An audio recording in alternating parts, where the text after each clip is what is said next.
اب خبر شامل کرتے ہیں جنگ سے، وہاں پر ہمارے C1 نیوز کے ڈسٹرکٹ بیورو چیف شیخ عرفان حیدر کی رپورٹ کے مطابق جنگ تھانہ مسن کے علاقہ گورنمنٹ ماڈل اسکول پنڈی پاتوانہ کلاں میں 7ویں کلاس کے بچے پر تشدد۔ جنگ گورنمنٹ ماڈل اسکول پنڈی پاتوانہ کلاں میں 7ویں کلاس کے طالب علم سمیع اللہ والد ریاض خان پر تشدد۔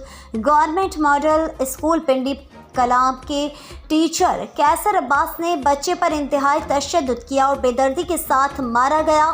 بچے کی چیخیں آسمان پر جاتی رہیں۔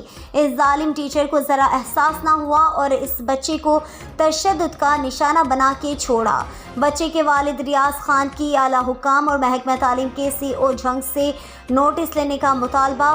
اس ظالم ٹیچر کو نوکری سے فارغ کیا جائے اور سخت سزا دلوائی جائے۔